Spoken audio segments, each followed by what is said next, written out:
Hello everyone, my name is Mini Sethi. I hope you all are staying healthy. Today we are going to talk about principle of least aggregate sacrifice.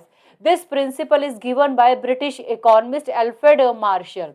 According to this principle, government should impose taxes in such a way so that loss of utility, or you can say that sacrifice experienced by all taxpayers, should be minimized. According to this principle, government should impose taxes in such a way so that sacrifice experienced by all taxpayers should be minimized.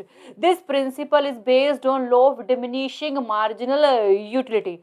That means additional unit of money give more satisfaction to poor person as compared to rich person. But why?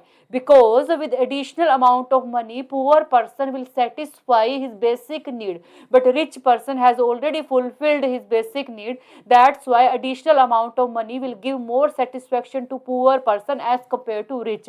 This will be called law of diminishing marginal utility, and this law based on law of diminishing marginal utility.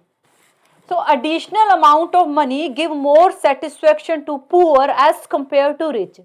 That's the reason with the same amount of tax, poor people feel more burden as compared to rich. Main question is that how government should distribute this tax burden. According to this principle, government must distribute tax burden in such a way so that marginal sacrifice, or you can say that loss of utility from last unit of income paid as a tax, is equal for every taxpayer. Here you can see we have a taxes 100, 200, 300 and 400. Here we have marginal sacrifice of rich people. Here we have marginal sacrifice of poor people. According to this, government should impose 400 taxes on rich and 200 taxes on poor. But why? Because at 400 taxes on rich and 200 taxes on poor, their marginal sacrifice is equal to each other. Here you can clearly see at 400 taxes, rich people have marginal sacrifice 50, at 200 tax, poor people have marginal sacrifice 50. That's why government should impose 400 taxes on rich people and 200 taxes on poor people, because in such a case marginal sacrifice from last unit of income paid as a tax is equal for both. Now we understand this principle with the help of this table. Here we have amount of taxes 1000, 2000, 3000, 4000, 5000 and 6000. Here we have marginal sacrifice of taxpayer, and we have five people: Ram, Sham, Sonu, Monu, Pinku. Income of Ram is more as compared to Sham. Income of Sham is more as compared to Sonu. Income of Sonu is more as compared to Monu. Income of Monu is more as compared to Pinku. And marginal sacrifice of all taxpayer is increasing. Suppose government need 10,000 rupees from taxes.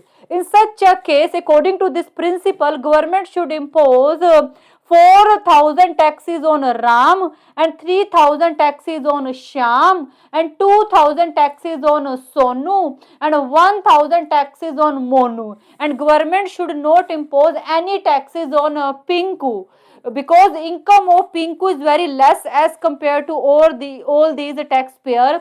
Second reason, here you can see marginal sacrifice of all taxpayer is equal to each other.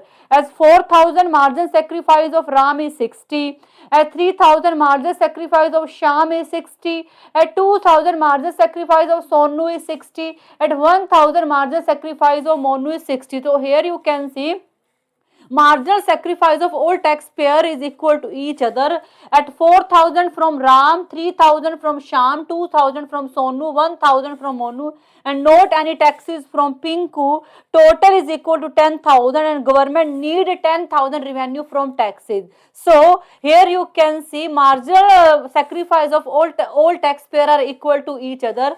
So we can say that according to this principle, government must distribute tax burden in such a way so that marginal sacrifice from last unit of income which paid as a tax is equal for all taxpayer. Now see diagram. Here we have individual, here we have income. This line shows minimum income. Government should impose taxes on A, B, C, D and E because their income is above than minimum level. But government should not impose any taxes on F, G, H and I because their income is less than minimum level. You can see this diagram also. Income, marginal utility of money. We have two people A and B. Income of A is less, that's why his marginal utility is more. But income of B is more, that's why his marginal utility is less. Government should impose taxes in such a way so that both people face equal marginal sacrifice. Now is the mathematical equation of marginal sacrifice. According to this principle, marginal sacrifice for all taxpayers should equal to each other. We can achieve this principle when marginal utility after paying tax is equal for all taxpayers. As we know, derivation of total utility with respect to quantity will be called marginal utility. So here we have two individuals A and B. YA shows income of A and YB shows income of B.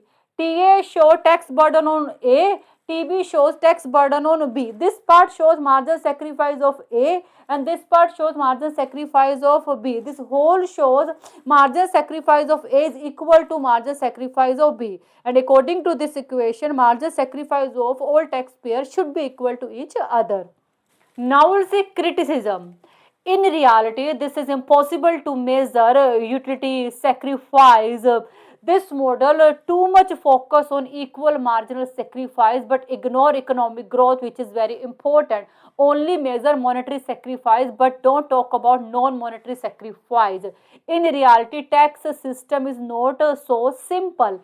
That means this principle ignore political institution complexity of real world tax system. This principle based on law of diminishing marginal utility of money. But this law is not applicable in a few cases. So this is all about today's video. I think you got it and thank you so much for watching this video. Bye. Take care.